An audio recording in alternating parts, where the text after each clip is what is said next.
할렐루야. 예수 그리스도 이름으로 하나님 말씀 증거하겠습니다. 우리 다 같이 성경 말씀 마태복음 7장 1절에서 12절까지 말씀을 다 같이 찾겠습니다.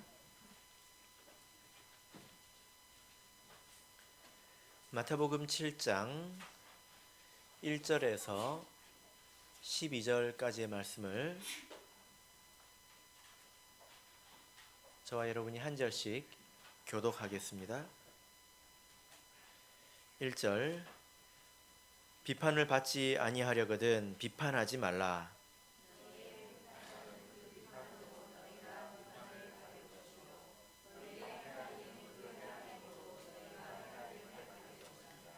어찌하여 형제의 눈 속에 있는 티는 보고 내 눈 속에 있는 들보는 깨닫지 못하느냐.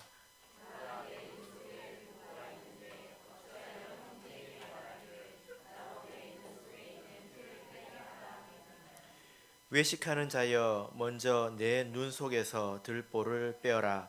그 후에야 밝히 보고 형제의 눈 속에서 티를 빼리라.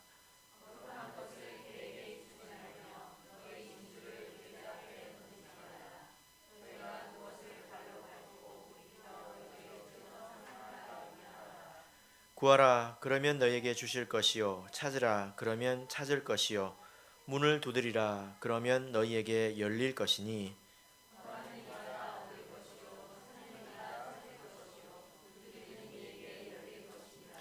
너희 중에 누가 아들이 떡을 달라 하면 돌을 주며 너희가 악한 자라도 좋은 것으로 자식에게 줄 줄 알거든 하물며 하늘에 계신 너희 아버지께서 구하는 자에게 좋은 것으로 주시지 않겠느냐. 무엇이든지 남에게 대접을 받고자 하는 대로 너희도 남을 대접하라. 이것이 율법이요 선지자니라. 아멘. 네, 오늘 이 시간은 받고자 하는 대로 대접하라 라는 제목으로 하나님 말씀을 증거하겠습니다. 인도하면 생각나는 사람이 있지요. 어떤 사람입니까? 인도하면 생각나는 사람 간디죠. 예. 저는 인도하면 생각나는 사람이 한 사람밖에 없습니다. 간디요. 여러분들도 마찬가지일 것 같은데요. 다른 사람 있습니까? 예? 없잖아요. 간디. 예? 예. 그분이 왜 유명합니까? 독립운동을 할 때 무저항 비폭력 운동으로 이렇게 유명하죠. 그런데 이분이 그렇게 독립운동을 할 때에 무저항 비폭력 운동을 하게 된 계기가 바로 마태복음 5장부터 7장까지의 이 말씀을 읽고 나서 그렇게 됐다는 거예요. 그래서 그분이 이 산상순 5장부터 7장까지의 말씀을 일컬어서 마하트마라고 했다고 합니다. 마하트마. 이게 무슨 말이냐면 위대한 정신이라는 뜻이에요. 그래서 간디를 마하트마 간디 이렇게 부르기도 하지 않습니까? 예. 그러고 보니까 이 말씀이 참 대단해 또 보이지 않습니까? 예. 물론 하나님의 말씀이 사람의 평가에 의해서 그 가치가 결정되거나 뭐 하는 것은 아닙니다. 그러나 우리가 이런 말씀을 들으면 이 말씀이 그렇게 대단한 말씀이었어? 하고 다시 한번 쳐다보게 되는 것 같습니다. 우리가 지금 산상수훈을 보고 있는데요. 5장부터 6장까지는 여러 가지 많은 교훈의 말씀이 들어있었습니다. 그런데 7장에서는 7장을 우리가 잘 읽어보면 7장은 말씀을 듣는 태도에 관한 내용이에요. 5장 6장은 그리스도인의 덕목에 대해서 이러한 것 저런 것 적혀져 있었다면 7장은 어떤 내용이라고요? 말씀을 듣는 태도, 말씀을 듣는 태도에 대해서 말씀을 하고 있습니다. 우리가 하나님의 말씀을 들을 때에 자기 자신을 돌아보는 것이 중요하다는 것입니다. 우리가 이 말씀을 듣는 것은 다른 사람을 판단하려고 듣는 것이 아니죠. 우리가 하나님 말씀으로 남을 판단해서는 안 됩니다. 그런 사람은 차라리 모르는 게 낫습니다. 정말로 차라리 모르는 게 낫습니다. 왜냐하면 오늘 우리도 다른 사람에게 이제 하나님께 판단받을 그런 위치에 있지 않습니까? 그래서 우리가 지지난 시간에 로마서 14장 10절을 찾았는데, 내가 어찌하여 내 형제를 판단하느뇨, 어찌하여 내 형제를 업신여기느뇨, 우리가 다 하나님의 심판대 앞에 서리라. 그래서 말씀을 듣는 첫 번째 태도는 누구를 위해서 이 말씀을 듣는 것입니까? 나를 위해서, 판단하기 위해서 듣는 것이 아니라 나를 위해서 듣는 것입니다. 그래서 우리가 이 말씀을 통해서 정직하게 자기 자신을 이렇게 비춰보니까 이거 정말로 큰일 났습니다. 정말로 큰일 났습니다. 왜 그렇습니까? 안 걸리는 게 없어요. 적당히 넘어갈 만한 게 없습니다. 꼼꼼히 말씀을 듣고 보니까 나야말로 외식하는 사람이고, 나야말로 살인하는 사람이고, 간음하는 사람이고, 우상숭배하는 사람이다. 어떤 것 하나 멀쩡한 것이 없다. 온전한 것이 없다. 이것이 우리의 결론이지요. 여러분, 큰일 났습니다. 어떻게 우리가 하나님을 배웠겠습니까? 그래서 예수님께서 하신 말씀이 구하라, 찾으라, 두드리라 라는 말씀입니다. 내 몸과 내 마음이 내 뜻대로 잘 안 될 때가 있죠. 제일 뜻대로 안 되는 게 뭡니까? 눈꺼풀입니다. 이게 내려가는 걸 막을 수가 없어요. 막을 수가 없습니다. 내 몸과 내 마음이 내 뜻대로 안 되더라는 거예요. 이것은 나라는 사람이 특별히 나쁘기 때문에 그런 것은 아닙니다.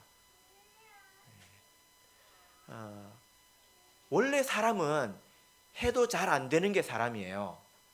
원래 사람이 그래요. 뭐 다른 모든 운동들이 마찬가지지 않습니까? 뭐 야구 선수들이 와가지고 공을 던지는데 막 시속 140km, 150km 던집니다. 공 한 10번 던져보고 그렇게 던질 수 있으면 얼마나 좋겠습니까? 숱하고 숱한 그런 연습 덕분에 그렇게 된 것 아닙니까? 그런 것처럼 사람도 우리의 이 내면이라는 것이 쉽게 바뀌는 게 아니라는 것입니다. 로마서 7장을 보겠습니다. 로마서 7장 18절, 19절을 보겠습니다.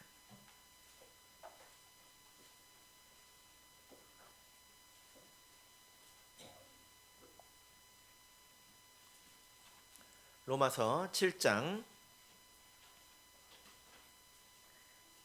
18절 19절 같이 읽겠습니다. 시작. 내 속 곧 내 육신에 선한 것이 거하지 아니하는 줄을 아노니 원함은 내게 있으나 선을 행하는 것은 없노라. 내가 원하는 바 선은 하지 아니하고 도리어 원치 아니하는 바 악은 행하는도다.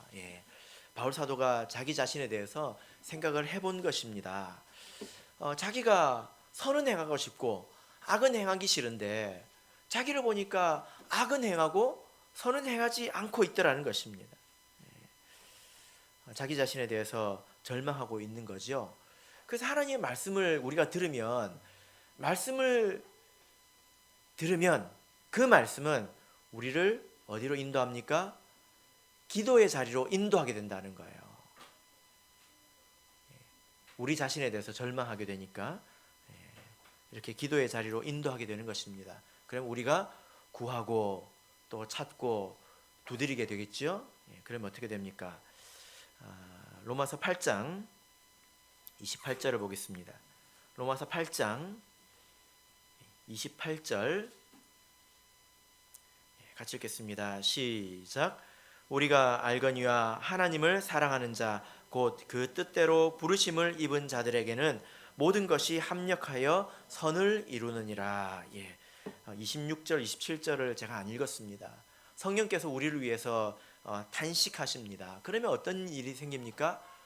우리가 살아가는 와중에 이런 일 저런 일을 겪게 됩니다. 그리고 그때마다 이런 말씀 저런 말씀을 듣게 됩니다. 그래가지고 우리라는 사람이 서서히 바뀌어가게 되는 거예요. 자, 30절을 읽겠습니다. 30절 읽겠습니다. 시작. 또 미리 정하신 그들을 또한 부르시고 부르신 그들을 또한 의롭다 하시고 의롭다 하신 그들을 또한 영화롭게 하셨느니라. 여기 제일 마지막에 보면 영화롭게 하셨느니라. 성도를 영광스럽게 했다는 것입니다. 그러니까 우리가 스스로 애써 노력을 해가지고 스스로의 힘으로 영광스럽게 변하는 것이 아니라 하나님께서 우리를 영광스럽게 변하게 하신다는 거예요. 여러분, 이것을 이해하시겠습니까? 우리가 하나님의 말씀을 듣고 탄식함으로 구하고 찾고 두드리면 성령께서 탄식하십니다. 그러면 우리가 이런 일 저런 일을 만나게 됩니다. 그래서 그런 일을 통해서 우리가 모든 것이 합력하여서 선을 이루게 되고 우리가 결국 영화롭게 된다는 것입니다. 이것이 인생에 있어서 가장 두드러지게 드러난 사람이 누구였냐면 욥입니다. 욥. 여러분, 욥은 거룩한 사람이었을 뿐만이 아니라 거룩을 사모하는 사람이었어요. 그래서 자기 자녀가 잔치를 했을 때 죄를 지었을까봐 제사를 지냈던 그런 사람이지 않습니까? 충분히 거룩한 사람이었지만 거룩을 사모하는 사람이었습니다. 더욱더 거룩하기를 추구하는 사람이었습니다. 그런데 이 욥이 어떤 일을 만났습니까? 거룩을 사모하던 이 욥이 어떤 일을 만났습니까? 호련히 어떤 일들을 만났지요? 그런데 이 만났던 일들이 자기 스스로는 절대로 선택하지 않는 일들입니다. 만약에 욥이 그런 일을 스스로 거룩해지기 위해서 그런 일을 선택할 수 있겠습니까? 사람이 선택할 수 없는 일을 만났다는 것입니다. 이것이 가장 극적으로 보여주는 거예요. 우리가 나의 거룩을 위해서 예배도 하고 기도도 하고 뭐도 할 수 있지만 사람이 선택할 수 있는 그런 범위 밖의 일들이 있어요. 그런 일들을 하나님께서 딱 하고 만나게 하신다는 겁니다. 그럼 우리가 생각하게 되겠죠. 깨닫게 되겠죠. 그래서 결국 어떻게 됩니까? 욥이 어떻게 되었습니까?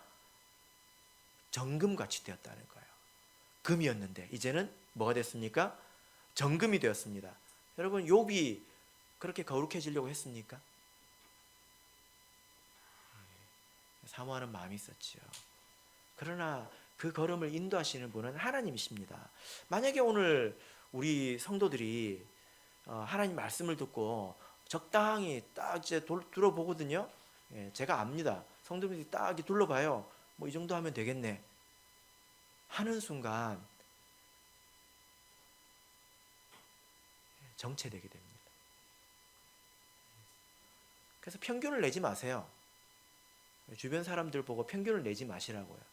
그래서 이 정도면 됐거니 그렇게 하지 마세요. 말씀을 듣고 말씀을 기준으로 삼아서 내가 더욱더 사모하는 마음을 가지고 기도하면 하나님께서 인도해 주십니다.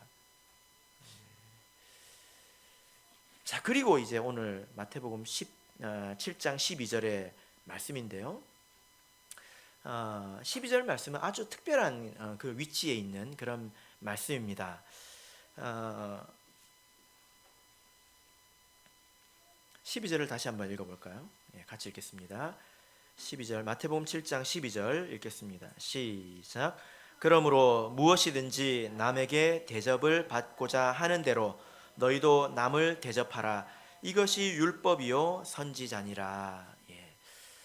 이 말씀은 뜬금없는 그런 말씀이 아니라 맥락 가운데 있는 말씀입니다. 그래서 그러므로 이렇게 시작을 하고 있지 않습니까? 그러므로 라는 말의 뜻이 무엇입니까? 그러므로 라는 거죠. 그러니까 지금까지 예수님께서 주셨던 그 산상수훈의 말씀의 결론이 이거라는 것입니다. 그러므로 이거라는 거예요. 우리가 들은 말씀을 요약해주는 그런 말씀입니다. 그리고 또 한편으로 이 말씀은 어떤 의미가 있냐면 이론과 실천을 연결해주는 그런 말씀입니다. 이론의 끝이면서 실천의 시작이라는 것입니다. 그래서 13절부터 27절까지 보면 전부 다 실천에 관한 말씀이라고 지난 시간에 말씀드렸죠? 그죠? 그래서 좁은 문으로 들어가라, 거짓 선지자를 조심하라, 열매로 그들을 안다, 그리고 주여 주여 하는 자가 다 천국에 가는 게 아니다, 입만 가지고 되는 게 아니다, 내 말을 듣고 행하는 자는 반석 위에 집을 지은 자 같다. 전부 다 실천하라는 것입니다.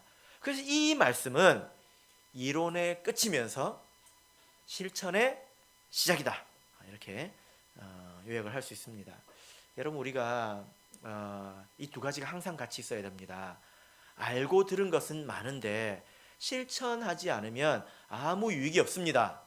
맞습니까? 예. 우리가 왜 듣습니까? 비판하려고 듣습니까? 그러면 지식적으로 만족을 얻기 위해서, 깨닫는 즐거움을 얻기 위해서 듣는 것입니까? 그것도 아닙니다. 우리가 말씀을 배우는 것은 이것을 알고 진리 가운데서 행하기 위해서 우리가 배우는 거죠. 우리가 알지 못하면 행할 수 없습니다. 유대인들은 바울 사도가 유대인들의 멸망에 대해서 이야기하기를, 저희가 하나님에 대해서 열심히 있었지만 지식을 좇은 게 아니다, 이렇게 말하고 있습니다. 그러니까 알지 못하는 상태에서 열심히 한 대가가 뭐냐? 마땅히 걸릴 돌에 걸려 넘어지게 되었다는 거예요. 그래서 우리가 바르게 행하기 위해서, 제대로 행하기 위해서 아는 것입니다. 요한 1서 2장을 보겠습니다. 아무리 강조해도 지나치지 않는 말씀이죠. 요한 1서 2장, 요한 1서 2장 5절 같이 읽겠습니다. 시작. 누구든지 그의 말씀을 지키는 자는 하나님의 사랑이 참으로 그 속에서 온전케 되었나니 이로써 우리가 저 안에 있는 줄을 아노라. 그의 말씀을 지키는 자, 이로써 우리가 하나님 안에 있다는 것을 알게 됩니다. 말씀을 지키는 것이 중요하지요. 우리가 속지 말아야 될 것은, 사람이 무능하지만 성령께서 역사하시면 결국에는 우리가 거룩해집니다. 아까 사람은 변화되기 힘들다고 그랬죠. 그러나 사람 스스로는 그렇습니다. 그러나 성령께서 우리 가운데 역사하시면 우리가 나중에는 제법 거룩해집니다. 여러분들도 그래도 많이 변화된 거예요. 세상에 있는 사람들과 비교해 보면 굉장히 많이 변화된 것입니다. 그리고 우리가 거룩을 더 사모하면서 갈 때는 정말로 틈을 찾기 힘들 정도로 거룩한 사람이 될 것입니다. 그것이 우리가 하나님 안에 있다라는 거죠. 그래서 이 12절의 말씀을 오늘 조금 더 자세히 탐구해 보도록 하겠습니다. 다시 한번 읽어보겠습니다. 12절, 마태복음 7장 12절 다시 한번 읽겠습니다. 시작. 그러므로 무엇이든지 남에게 대접을 받고자 하는 대로 너희도 남을 대접하라. 이것이 율법이요 선지자니라. 이론의 끝이라는 점에 대해서 먼저 좀 말씀을 드리겠습니다. 이것이 율법이요 선지자니라. 율법이요 선지자라는 말은 구약 성경이라는 뜻입니다. 이것이 곧 성경 전체다라는 것입니다. 이것이 곧 성경을 바르게 이해한 것이다, 결론이다, 이런 거죠. 이스라엘 백성은 성경을 많이 알았습니다. 그러나 이제 하나님께서 보시기에는 그렇지 않더라는 거예요. 많이 아는데 모르더라는 것입니다. 아는데 아는 게 아니라는 겁니다. 그들이 실제로 얼마나 성경을 이렇게 잘 알았냐면, 원래 유대인의 전통 가운데 13살이 되면 성인식을 합니다. 근데 그 성인식을 통과하려면 조건이 있는데, 그게 뭔지 아십니까? 모세오경을 외워야 합니다. 진짜로? 모세오경이 뭡니까? 창세기, 출애굽기, 레위기, 민수기, 신명기잖아요. 이거를 외워야 성인식에 통과하게 됩니다. 그러니까 그들이 실제로 하나님 말씀을 많이 알았지요. 그러나 말씀을 잘 몰랐습니다. 이게 무슨 말입니까? 하나님께서 그 말들을 통해서 하시려고 하는 그 본래 의도가 무엇인지 그건 깨닫지 못했다는 것입니다. 제가 어렸을 때 기억이 나는데요. 제가 이제 불신 가정에서 자랐을 때, 어렸을 때 일어난 일입니다. 저희 아버지가 제게 심부름을 시킵니다. 어떤 심부름을 시키느냐? 담배 좀 가져오너라 시킵니다. 그래서 제가 담배를 가져갔어요. 엄청 혼났습니다. 왜 혼났을까요? 예, 라이터하고 재떨이를 안 가져갔다고 엄청 혼났어요. 예, 말귀를 못 알아듣냐라는 겁니다. 예, 아, 예. 그러니까 말과 그 말 속에 있는 의도를 알아서 행하라는 거죠. 그죠?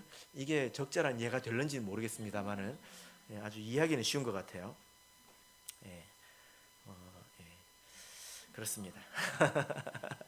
예, 예를 들어서 우리가 구약 성경에서 이렇게 생각해 볼 수 있는 좋은 예가 있는데, 죄를 지으면 어떻게 해야 합니까? 구약 성경에서 죄를 지으면 제사를 드려야 합니다. 그런데 사람들은 그것밖에는 생각을 안 했습니다. 어떤 예도 있습니까? 제사를 지내야 용서함 받습니까?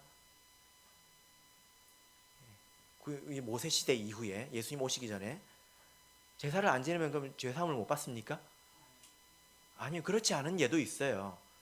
다윗이 죄를 지었을 때 자기가 나단 선지자 앞에서 회개했습니다. 그때 어떤 제사를 지낸 게 아니에요. 그런데 회개하니까 나단 선지자가 뭐라고 했습니까? 하나님이 너를 용서했다라고 하십니다. 좀 이상하지 않습니까? 구약 시대에 살던 사람들은 생각을 했었어야 돼요. 왜 우리가 죄를 지으면 하나님께서 동물을 죽여서 제사를 지내게 하셨을까? 왜 그렇게 하셨습니까?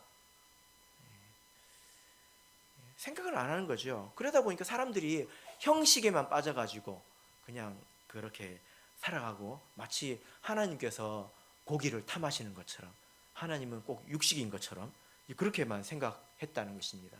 멍해가지고 그냥 흘러가는 대로만 가버린 거지요. 그러나 그 가운데서도 생각했던 사람들이 있습니다. 왜 하나님께서 이런 것들을 요구하셨을까? 생각하는 사람들이 있었습니다. 대표적인 사람이 다윗이죠. 시편 51편을 보겠습니다. 시편 51편입니다. 구역성경 838쪽입니다. 구약성경 838쪽 시편 51편 16절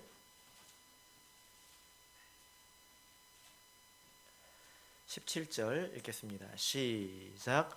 주는 제사를 즐겨 아니하시나니 그렇지 않으면 내가 드렸을 것이라. 주는 번제를 기뻐 아니하시나이다. 하나님의 구하시는 제사는 상한 심령이라. 하나님이여 상하고 통회하는 마음을 주께서 멸시치 아니하시리다. 예.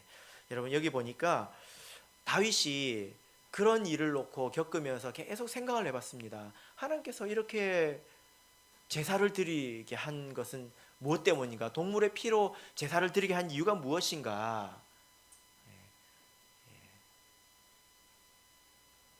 제사를 기뻐하셔서 동물의 기름과 그 피를, 그 동물의 울부짖는 소리를 기뻐하셔서 그런 게 아니라는 것입니다. 하나님께서 원하시는 것은 그런 것을 통해서 우리 마음이 상하게 되기를 원한다는 거예요. 죄를 지었으면 돈 있는 사람들은 뭐 소 한 마리 돈도 아니지 않습니까? 그렇게 얼른 갖다 바치는 것이 하나님의 뜻이 아니라 그 죄 없는 제물의 울부짖음을 듣고 마음이 상해서 반성하고 뉘우치는 것을 원하셨다는 거예요. 그래서 다윗이 하나님께서 이것을 기뻐하시는 것이 아니라 우리의 상한 마음과 통회하는 심령을 기뻐하시는구나, 이걸 깨달은 것입니다. 이것은 성령의 감동으로 다윗이 믿음으로 생각했을 때 마음속에서 생겨난 것이에요.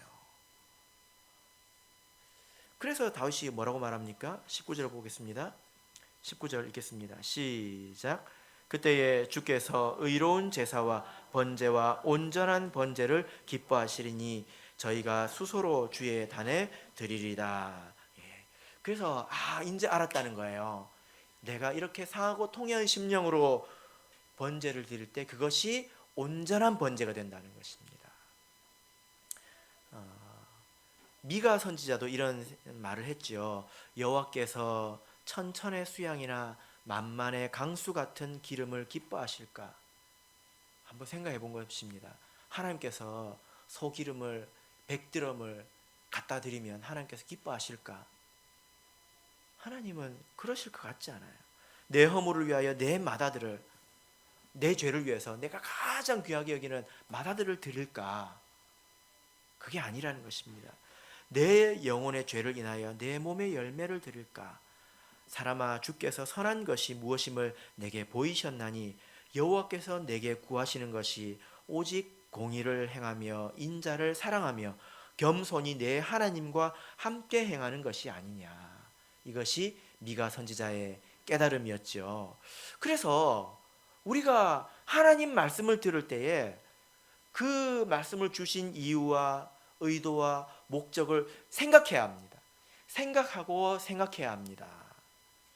그래서 이것이 의미이구나, 이것이 그것이구나 하고 깨달을 수 있어야 돼요. 여러분, 왜 안식일을 주셨습니까? 왜 세례를 받게 하셨습니까? 왜 성령을 주셨습니까? 어떤 분은요, 성령을 이렇게 받을 때에 이제 자기 언니가 몇십 년 동안 같이 언니랑 못 받았어요. 그 언니가 영혼의 때 성령을 받은 거예요. 그래서 샤워를 하면서 샤워 꼭지를 물을 틀어놓고 엉엉 울었대요. 네? 그래놓고 자기 딸에게 말하기를, 야, 너는 좋겠다, 너는 천국 가서 좋겠다. 네. 그 간절함 덕분에 영혼의 때 성령을 받았습니다. 근데 그 뒤로 기도를 안 하더라고요. 네. 이게 뭐가 문제입니까? 성령을 왜 주셨습니까?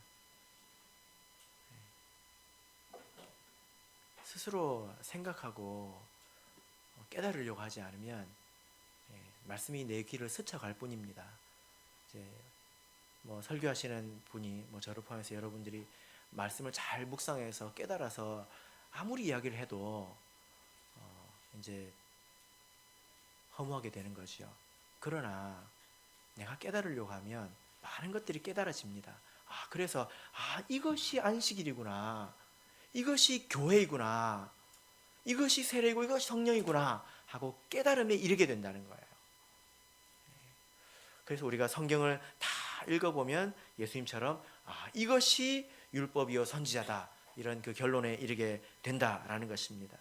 그 결론이 무엇입니까? 12절을 다시 한번 읽어볼까요? 12절 다시 읽겠습니다. 시작. 그러므로 무엇이든지 남에게 대접을 받고자 하는 대로 너희도 남을 대접하라. 이것이 율법이요 선지자니라. 여기서 대접이라고 이렇게 나와 있는데, 대접이라고 하면 꼭 저기 밥 차려주고 초대해가지고 밥 먹여주고 꼭 그런 것 같은데 그런 게 아닙니다. 그 원문을 정확하게 직역해서 번역을 해보면, 다른 사람이 너에게 하기를 바라는 대로 너도 남에게 행하라, 하라, 이겁니다. 다른 사람이 나에게 이렇게 했으면 좋겠다 이런 생각이 있잖아요. 그대로 나도 다른 사람에게 하라는 것입니다. 이 말씀의 의미가 무엇입니까? 저는 다른 사람에게 별로 바라는 게 없어요. 그냥 신경 안 써줬으면 좋겠어요. 그런 사람도 있더라고요. 이건 좀 이상합니다. 그건 좀 잘못 이해한 거죠. 생각을 조금 덜 해본 것입니다. 이 말씀의 의미가 무엇이냐면, 사람이 죄로 인해서 타락했습니다. 그 타락으로 인해서 드러난 가장 주요한 증상이 뭡니까? 타락으로 인해서 가장 나타난 여러 가지 증상 중에 가장 중요한 것은 사람이 이기적으로 변했다는 것입니다. 아담이 선악과를 먹고 제일 먼저 한 게 무엇입니까? 1번이 숨은 거예요. 그 다음에 두 번째 한 게 뭡니까? 핑계댄 것입니다. 어디서 많이 들어본 이야기 같지 않습니까?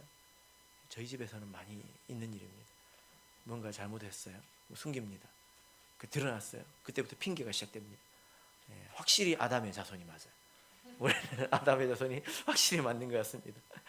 예, 한번 생각을 해보십시오.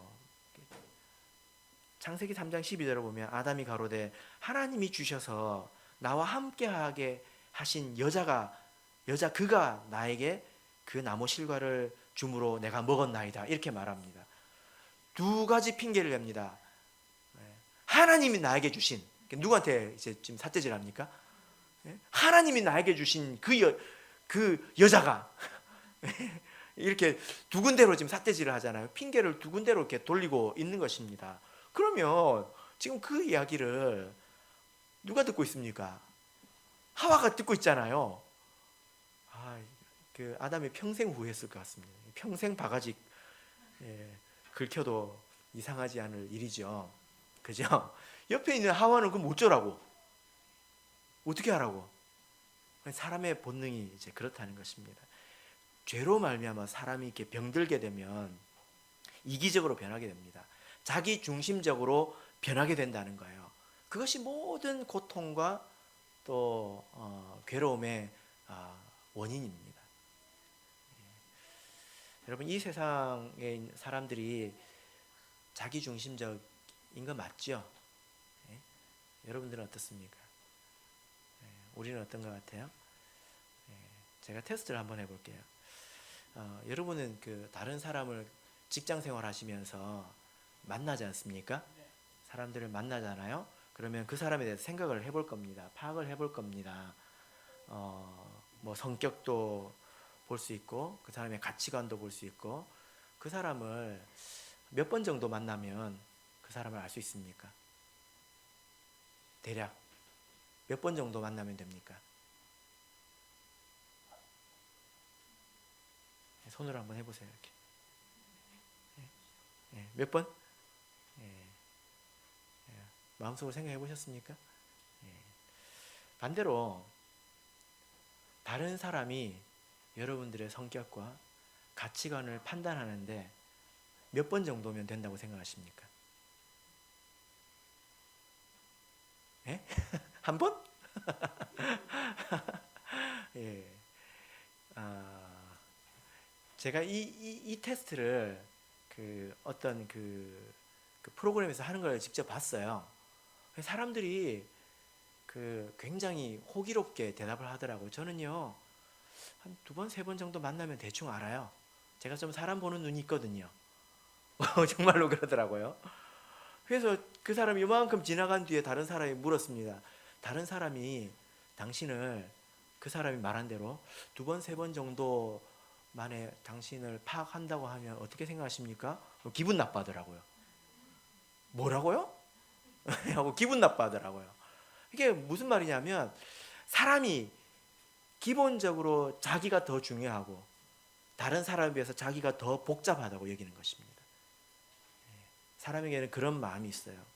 그래서 다른 사람에 대해서는 생각하지 않고 다른 사람에 대해서는 별로 관심이 없습니다. 쉽게 판단을 해버립니다. 그것이 타락의 이제 근본이죠. 타락의 본질입니다.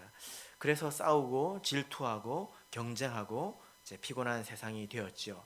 그래서 하나님께서 오늘 우리에게 이렇게 주신 많은 말씀들의 결론이 무엇이냐면 그런 자기 중심적인 생각을 버리라는 거예요.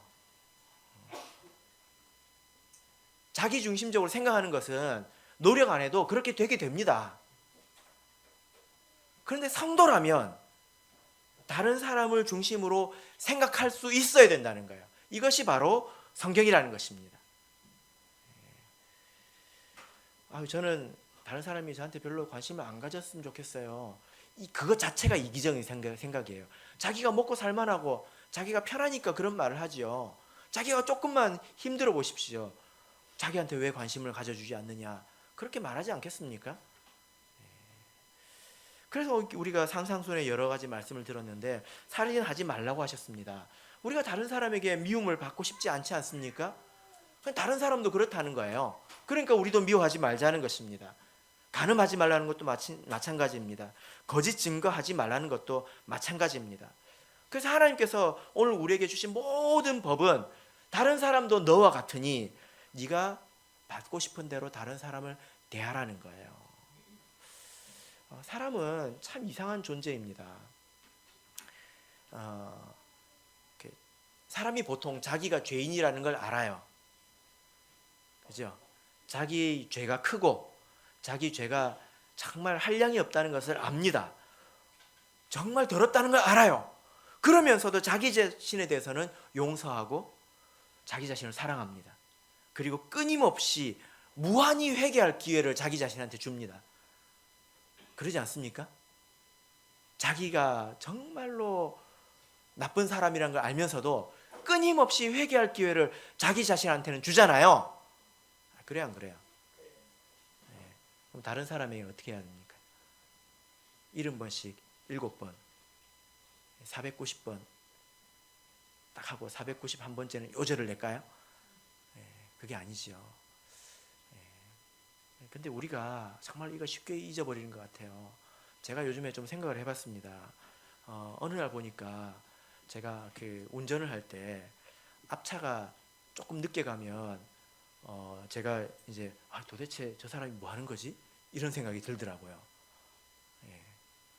그리고 이제 옆으로 지나갈 때는 한번 쳐다봅니다. 도대체 뭐 하고 있는가? 그런데 내가 운전을 할 때 뭐 어쩌다가 좀 어물쩡거릴 때가 있잖아요. 뒤에서 빵 해요. 그러면 제가 뭐라고 그럽니까? 아니 사람이 좀 그럴 수도 있지. 제가 그러고 있더라고요. 그래서 이 운전석은 정말로 좋은 배움의 장이구나. 인내심을 배우고 또 헤아리는 것을 배우고 그리고 내가 얼마나 이렇게 쉽게 무너지는지를 또 배울 수 있는 곳이구나, 이런 생각을 해봤습니다. 여러분, 그래서 하나님 믿는 사람들은 이런 말씀을 들을 때에 자기 중심적인 생각을 버리고 행할 수 있어야 합니다. 마태복음 22장을 보겠습니다. 마태복음 22장 37절을 보겠습니다. 마태복음 22장 37절에서 40절을 보겠습니다. 37절에서 40절 읽겠습니다. 시작. 예수께서 가라사대 내 마음을 다하고 목숨을 다하고 뜻을 다하여 주 너의 하나님을 사랑하라 하셨으니 이것이 크고 첫째 되는 계명이요 둘째는 그와 같으니 내 이웃을 내 몸과 같이 사랑하라 하셨으니 이 두 계명이 온 율법과 선지자의 강령이니라. 여기 보면 또 율법과 선지자가 나왔지요. 그래서 다른 사람이 너에게 하기를 원하는 대로 너도 해라 라는 말은 하나님을 사랑하고 이웃을 내 몸과 같이 사랑하라, 이런 말씀과 같은 것입니다. 우리가 이것을 행할 때에 조심해야 될 게 있어요. 두 가지를 조심해야 됩니다. 우리가 실천할 때에 이것이 실천의 시작이죠. 실천할 때는 두 가지를 반드시 조심해야 됩니다. 첫 번째는 내가 무엇인가를 실천할 때 내가 온전한 마음을 가지고 실천해야 합니다. 내가 뭔가를 행할 때에 내가 스스로 좀 돋보이고 싶은 마음으로, 혹은 체면 때문에, 혹은 미워하는 마음을 숨기고 행하는 것은 아무런 유익이 없습니다. 내가 애찬을 행할 때에 어떤 마음으로 해야 되겠습니까? 애찬은 정말로 중요한 거예요. 우리 성도들이 일주일에 교회 와서 거의 밥 한 번 먹습니다. 한 번 먹습니다. 그래서 교회에서 그 성도에게 베풀어주는 사랑이에요. 그래서 내가 이것으로 교회를 대신해서 내가 봉사해서 성도에게 사랑을 베풀고 성도들이 이 음식을 먹고 위로받고 또 몸이 또 건강해지면 얼마나 좋겠는가라는 마음을 가지고 한 것과 정말 미워 죽겠는데 표가 돌아와가지고 순서가 돌아와가지고 마지못해 한 것과 이건 완전히 다르다는 것입니다. 우리가 무언가를 실천할 때는 이 마음 가지고 하라는 거예요. 그래서 이것이 율법의 실천의 시작입니다. 온전한 마음에서 시작해야 합니다. 자기 마음을 잘 다스려야 되겠죠. 이게 첫 번째 주의할 점이에요. 두 번째, 다른 사람을 사랑할 때는 내 나름대로 사랑하는 것이 아니라 하나님 말씀대로 사랑을 베풀어야 한다는 거예요. 이런 말을 왜 하냐면 어떤 사람은요 정말로 이렇습니다. 성경은 결국 내 이웃을 내 몸과 같이 사랑하라는 것 아닙니까? 그죠? 그걸 알았어요. 그러니까 성경 몰라도 돼. 이제 몰라도 돼. 옆에 두고 자기 나름대로 사랑을 베풀어요. 그래서는 안 된다는 것입니다. 사랑을 베풀 때는 말씀 안에서, 진리 안에서 베풀어야 합니다. 왜냐하면 여러분, 나름대로의 사랑은요, 지식이 없는 사랑은 다른 사람에게 고통이 될 수 있습니다. 사랑을 베푸는 것이 다른 사람의 고통이 될 수 있고 그 사람을 허무는 것이 될 수 있어요. 잘 생각해 보세요. 이 말이 맞아요, 틀려요? 어떤 사람이 정말로 진심으로 사랑해가지고요, 스토킹을 했어요. 스토킹이 뭔지 아시죠? 허구한 날 쫓아다니는 거. 그러면 받는 사람은 저 사람이 나를 사랑하는구나 하고 진심으로 기분 좋습니까? 행복합니까? 아니잖아요. 어떤 울타리를 벗어난 사랑은 폭력이 될 수 있어요. 그리고 내 나름대로 하는 사랑이 그 사람의 그 사람을 진리에서 떠나게 할 수도 있다는 것입니다. 요한계시록 11장 10절을 보겠습니다. 아주 사랑이 넘치는 장면을 하나 볼 텐데, 요한계시록 11장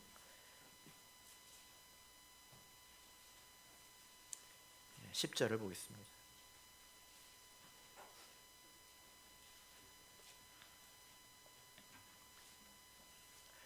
요한계시록 11장 10절 읽겠습니다. 시작. 이 두 선지자가 땅에 거하는 자들을 괴롭게 한 고로 땅에 거하는 자들이 저희의 죽음을 즐거워하고 기뻐하여 서로 예물을 보내리라 하더라. 여기 보니까 땅에 거하는 자들은 별로 안 좋은 자들이에요. 심판받는 사람들입니다. 심판받는 사람들이 뭐 합니까? 서로 즐거워합니다. 그리고 서로 기뻐하고 서로 예물을 보내면서 서로 화답합니다. 사랑이 넘치죠. 이 사랑은 하나님께서 기뻐하시는 사랑입니까? 아니에요.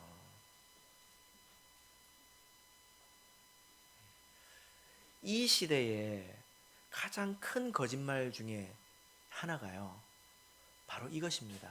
사랑이면 된다는 거예요. 진리를 벗어난 사랑은 사랑이 아닙니다. 그건 야합이에요. 야합. 그래서 우리가 진리 안에서 사랑할 수 있어야 합니다. 제가 여러분들, 우리 성도님들 어떻게 사랑합니까? 말씀을 전하는 거죠. 그죠? 때로는 듣기 싫어도, 때로는 속을 이렇게 후벼 파도, 그래도 그것을 전하는 것이 사랑입니다. 물론 받을 만한 말을 해야 되겠지요. 그래서 사랑이 전부네 하고 성경을 덮어버리면 그 사람은 괴물이 되어가는 거예요. 사랑은 어디 안에서만 사랑입니까? 진리 안에서만 사랑입니다. 그래서 이 말씀을 잘 생각하셔야 돼요. 진리 밖에서 사랑은 야합입니다. 그건 사랑이라고 하는 게 아니에요. 베드로전서 1장 22절을 마지막으로 읽고 마치겠습니다. 베드로전서 1장 22절 같이 읽겠습니다.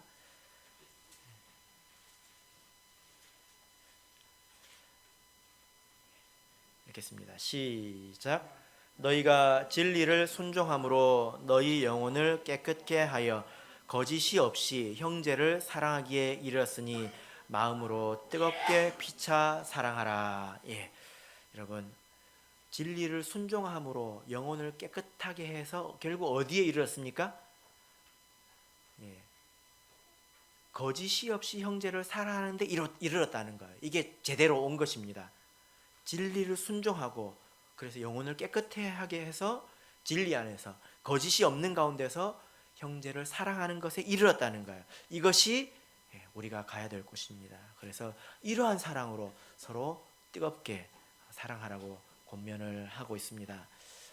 받고자 하는 대로 대접하라. 이것이 온 율법과 선지자이죠. 우리는 말씀을 들을 때에 그 말씀의 뜻이 무엇인지 생각해야 합니다. 그리고 그 말씀의 결론은 무엇입니까? 하나님을 사랑하고 내 이웃을 사랑하라는 것입니다. 진리 안에서 우리 서로를 사랑할 수 있는 모든 성도님들이 되시기를 예수 그리스도 이름으로 축복합니다.